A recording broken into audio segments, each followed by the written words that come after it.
Voici pour vous le message du pasteur Dr Alphonse Essomba, berger de la chapelle de l'Éternel Mon Étendard, Yaoundé, Cameroun. Restez connectés sur Grâce Télévision, la bonne nouvelle partout, partout. Grâce Télévision est disponible dans le bouquet créoline sur la fréquence 476 et aussi téléchargez gratuitement votre application Grâce Télévision sur Play Store. Pour plus d'informations, appelez le 699 96 60 65. Grâce Télévision, la bonne nouvelle partout, partout.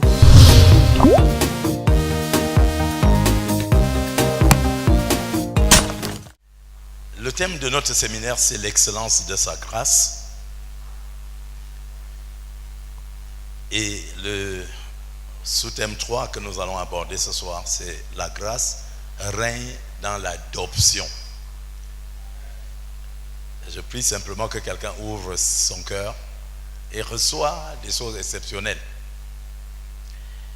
Je vous parlais hier de mon ordination le 23 décembre 2001 et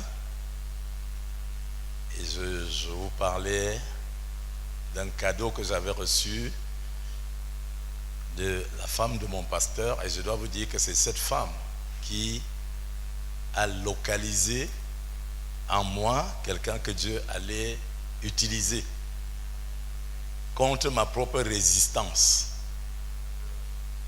Et le jour qu'elle a fait cette révélation, je n'avais fait que 2 jours à l'église.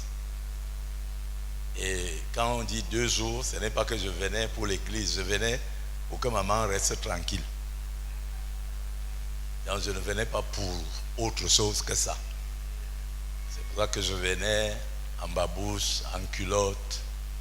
Je m'asseyais au fond et c'est des huissiers qui venaient me chercher là pour m'amener à la première place. Et après 2 jours de séminaire, c'était un séminaire comme celui-ci, après 2 jours, elle m'a fait appeler. Elle m'a fait appeler et j'ai commencé à dire, ça, je comprends pourquoi elle m'appelle. Parce que sûrement que maman est déjà passée par là-bas pour faire un rapport sur moi.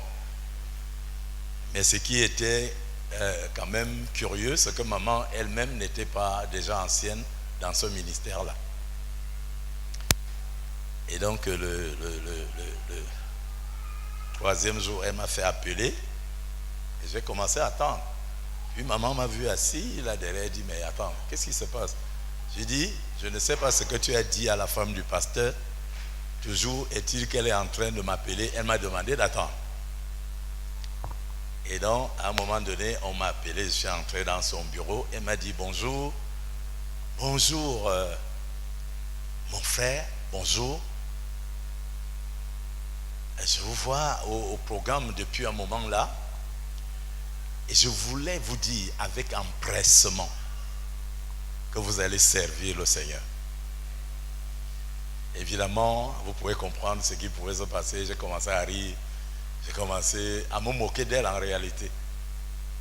Pour lui dire, madame, je ne sais même pas si vous savez à qui vous dites ça. Si vous me connaissiez, je crois que vous ne pouviez pas dire cela. Mais elle a dit ça avec tellement de sérieux. Et elle m'a dit félicitations. Et j'ai commencé à persévérer dans cette église.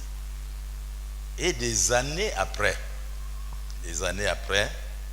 le 23 décembre 2001, le Seigneur m'a fait grâce de verser sur ma tête l'onction pastorale.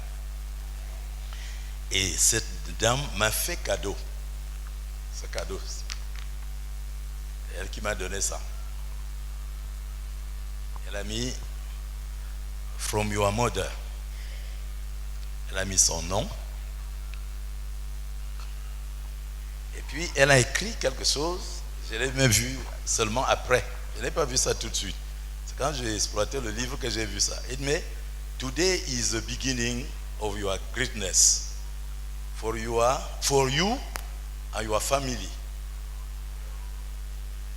Elle a écrit ça, j'ai découvert ça après. Et puis j'ai ouvert ce livre. Au hasard comme ça. Je suis tombé sur cette page où il est écrit la place d'obéissance. Je ne connaissais pas ces choses. La place d'obéissance. Et cette partie dit ceci. La loi d'abondance ne répond ni aux pleurs, ni aux jeûnes. C'est l'acte de donner seul qui peut la mettre en marche.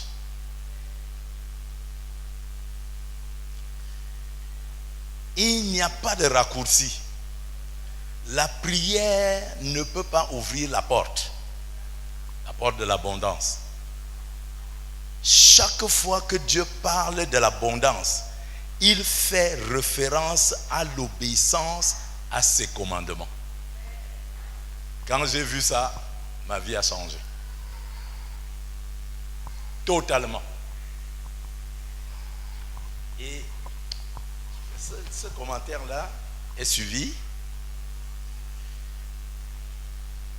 Il dit, si vous désirez vraiment l'abondance, soyez excités par la loi qui la déclenche. Celui qui ne reçoit pas la loi avec joie ne jouira pas de l'abondance. Et il y a un psaume là-dedans, le psaume 112, verset 1 à 3, il dit, heureux l'homme qui craint l'Éternel, qui trouve un grand plaisir à ses commandements. Il a dans sa maison bien-être et richesse. J'ai dit ça, c'est pour moi. Je vous assure, depuis 2001, ça là, ce passage-ci, ce secret-ci a changé ma vie. J'ai commencé à prêcher ça à l'église. Et toute personne, depuis que le Seigneur m'utilise, qui s'est rangé sur la voie de l'obéissance à la parole de Dieu, sa vie a changé. Toute personne.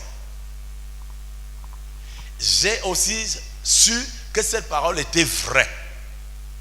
Dans la mesure où, durant mon petit parcours, j'ai aussi rencontré des gens rebelles. J'ai rencontré des gens qui ne veulent pas de ces choses, qui veulent faire à leur manière. Et j'ai aussi vu que cette parole est tellement vraie parce que ces personnes-là ne sont jamais entrées dans la vie d'abondance. Et c'est pour cela que là où tu es assis, je voudrais que tu dises, Seigneur, donne-moi un cœur obéissant à ta parole. Donne-moi un cœur obéissant. Ouvre ta bouche, commence à prier le Seigneur. Je te demande de prier sérieusement. Je te demande de prier sérieusement.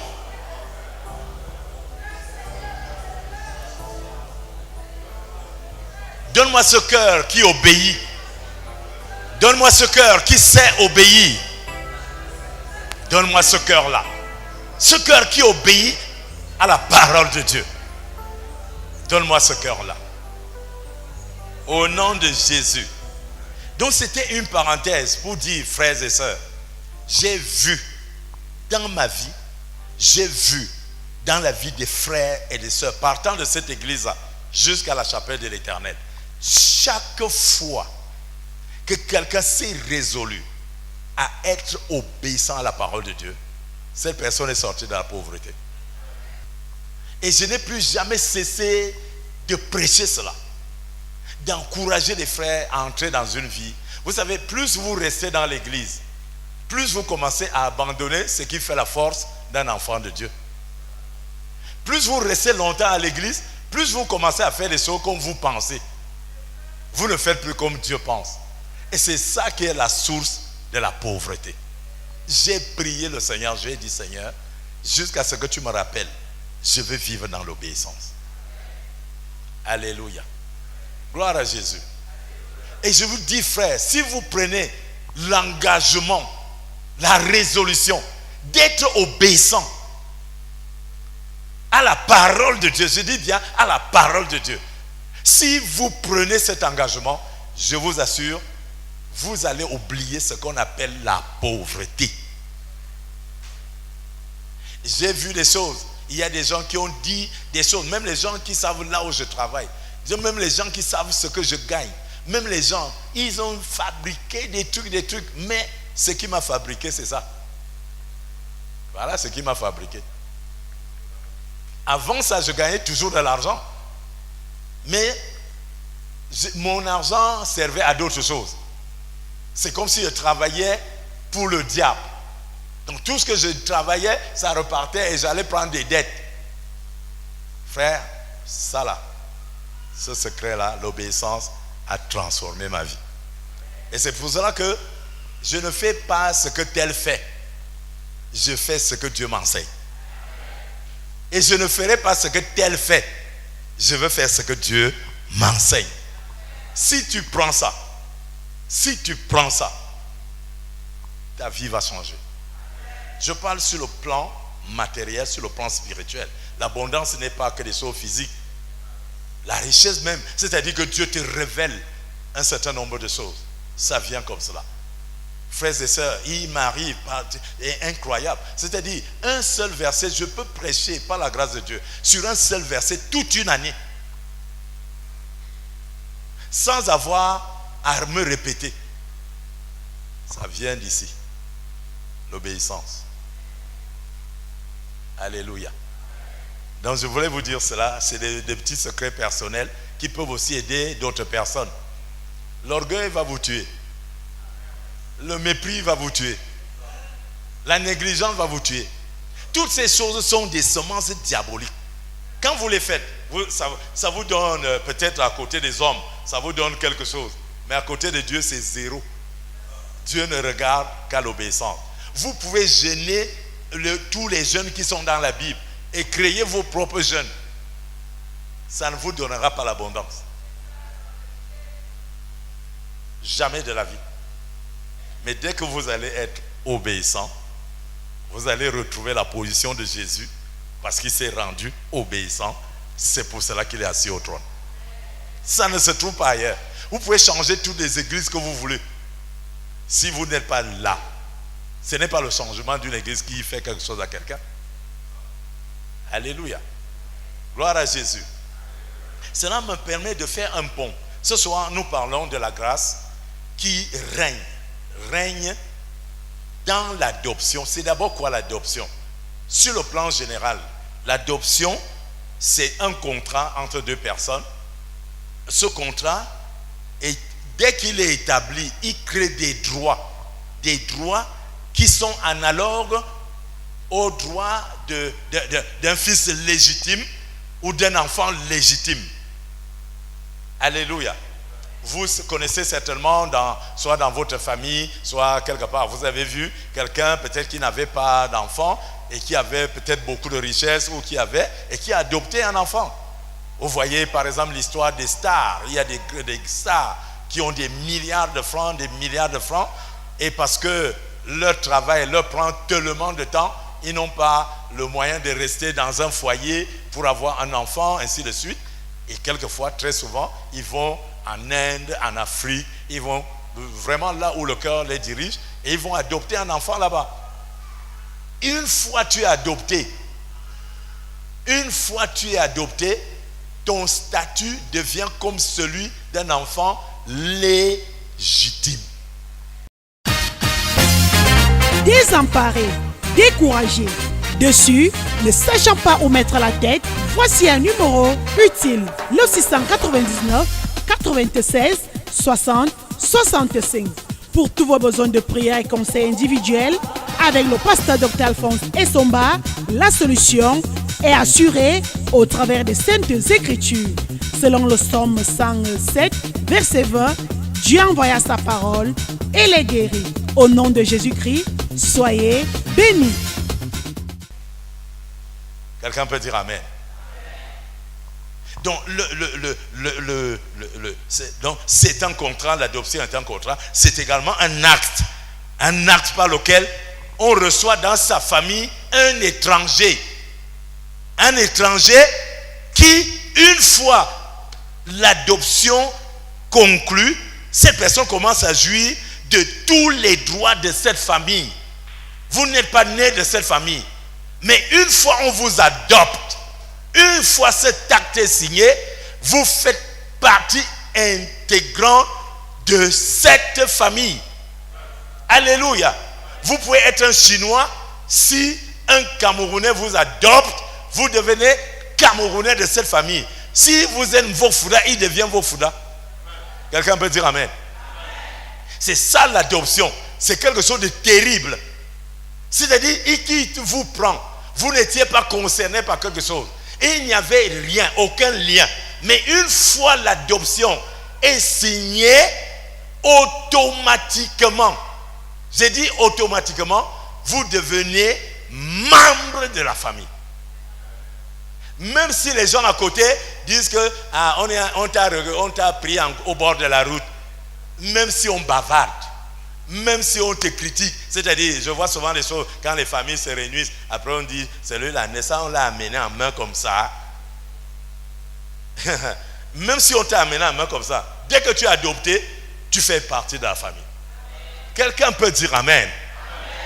Alléluia. Donc la grâce de Dieu règne dans l'adoption. La grâce de Dieu règne dans l'adoption. Parce que sur le plan spirituel, l'adoption est un acte divin par lequel ceux qui ont reçu Christ dans leur vie ne sont plus... ceux qui ont reçu Christ dans leur vie sont totalement affranchis de la loi. Totalement affranchis. Alléluia. Parce qu'ils ont reçu Christ dans leur vie. Et ils sont placés comme fils. Et ils sont placés comme héritiers de Dieu. Alléluia. Ils sont placés comme héritiers dans la gloire. Ils sont placés comme des fils de Dieu. Si tu es là ce soir, tu as donné ta vie à Christ, tu as reçu Christ dans ta vie, je veux te dire, tu es un enfant de Dieu légitime, tu es un fils de Dieu légitime. Le diable ne peut plus rien faire. Il ne te demande plus rien. Tu ne dois plus rien aux sorciers, plus rien aux féticheurs, plus rien au mal, plus rien. Là où tu es là, le sorcier ne peut rien te faire, le méchant ne peut rien te faire. Là où tu es là, tu es un enfant de Dieu. Tu es héritier de Dieu. Quelqu'un peut dire Amen. C'est ce que tu es. À cause de l'adoption.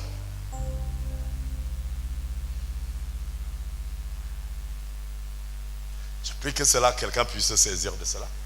Vous savez, nous allons à l'église uniquement pour apprendre ces choses. Nous n'allons pas à l'église pour autre chose. Alléluia. Donc c'est un acte divin.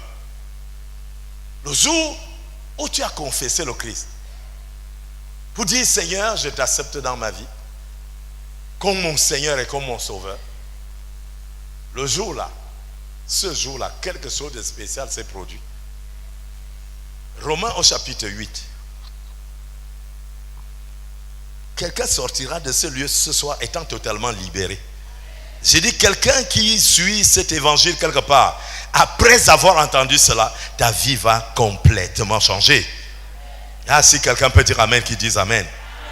Ah, si tu es sûr de ce que tu entends, je veux que tu dises Amen. Romains au chapitre 8, verset 14 dit, car tous ceux qui sont conduits par l'Esprit de Dieu sont fils de Dieu. Aïe, aïe, aïe, aïe, aïe, aïe, aïe. Ils sont fils de Dieu. Ils sont fils de Dieu. Je n'ai pas besoin de faire le malheureux. Mon Père est au ciel. Il vit, il règne. Il règne sur toutes choses. Je n'ai pas besoin de faire le malheureux. Alléluia. Et vous n'avez point reçu un esprit d'esclavage pour être encore dans la crainte. Mais vous avez reçu un esprit d'adoption. Un esprit d'adoption par lequel nous crions Abba Père. Alléluia. Et cet esprit lui-même rend témoignage à notre esprit que nous sommes. Je ne sais pas si quelqu'un est là ce soir. Que je suis un enfant de Dieu. Je n'ai pas besoin que le pasteur me le dise. Je n'ai pas besoin qu'un frère me le dise. Le Saint-Esprit me convainc que je suis un enfant de Dieu. Je suis au Gabakasa. C'est-à-dire, ce qui revient à Christ me revient. Tel que Dieu voit Christ, c'est comme ça qu'il me voit. Il me le voit au travers de l'adoption. Je ne suis pas seulement un membre de l'église, quelqu'un qui s'efforce, qui... Non, non, non, non. Je suis fils de Dieu. Quelqu'un peut dire amen. Et j'ai souvent dit, quand tu arrives à comprendre ces choses, ta vie chrétienne change. Mais si tu ne les comprends pas, la Bible disait, Jésus disait, aux gens de son temps, vous avez pour père le diable. Ça veut dire que tant que tu n'as pas compris que par la nouvelle naissance, les choses anciennes sont passées, si tant que tu n'as pas compris ça, tu continues à être un fils du diable. Et c'est pour ça que le diable peut régner sur toi. Et c'est pour cela que tu peux recevoir des démons dans ton esprit. C'est pour ça que tu peux recevoir des mauvais esprits. C'est pour ça que tu peux avoir des couches nocturnes, des choses bizarres. Toutes ces choses viennent parce que tu as pour père le diable. Mais une fois, tu as reçu cette révélation par le Saint-Esprit que tu es un fils adoptif. Et une fois tu es adopté, tu as les mêmes droits, les mêmes privilèges que les enfants légitimes.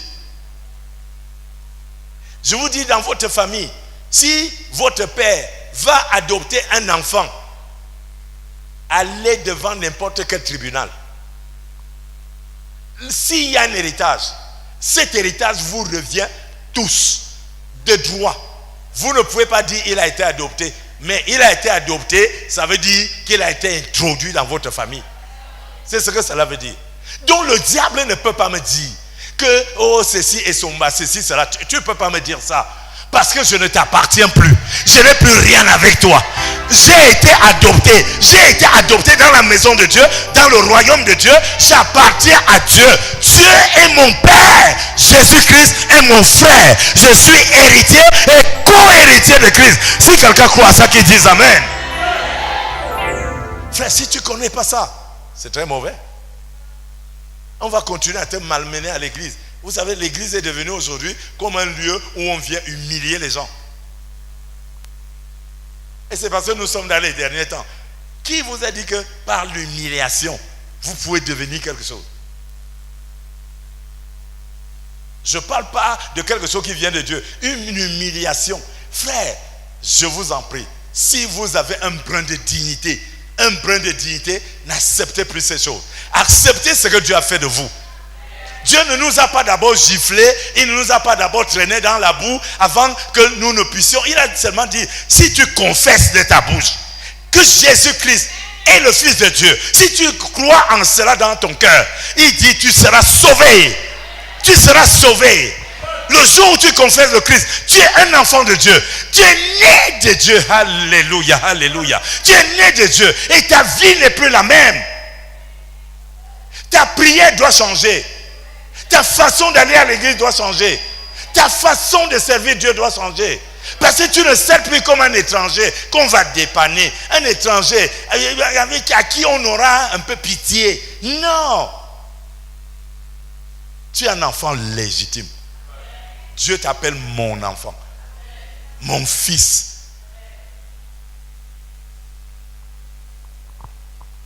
Oh, gloire à Jésus. Verset 17. Il dit, or, si nous sommes enfants, nous sommes aussi, quelqu'un a sa Bible, nous sommes aussi héritiers. Qu'est-ce que ça veut dire nous sommes héritiers? Alléluia. Si nous sommes héritiers, ça veut dire qu'il y a un héritage. Mais héritier de qui? Nous sommes héritiers de Dieu. Frères et sœurs, quand tu ne connais pas ça, tu vas misérer sur la terre. Nous sommes héritiers de Dieu. Alléluia. Ça veut dire que tout ce que Dieu possède, nous avons notre droit dans tout ce que Dieu possède. Pas dans certaines choses. Si Dieu est dans la gloire, nous avons une portion dans la gloire. Si Dieu est puissant, nous avons une portion dans la puissance. Si Dieu est saint, nous avons une portion dans la sainteté. Si Dieu est grand, nous avons une portion dans la grandeur. Qui peut se moquer de toi, frère, sauf si tu ne connais pas ces choses?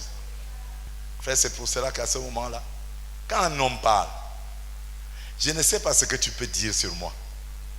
Parce que ta parole ne peut jamais égaler la parole de Dieu. Donc Dieu nous a fait grâce. Nous sommes des héritiers. Héritiers de Dieu. Héritiers de Dieu. C'est quoi cette affaire? Les sorciers, c'est, oh vraiment, je vois que vous êtes possédés. Je vois, comment tu vois ça? Sauf si quelqu'un n'a pas donné sa vie à Christ, bien entendu. Sauf si tu n'as pas accepté Christ dans ta vie, c'est normal. Ton statut, c'est que tu es esclave du diable. Alléluia.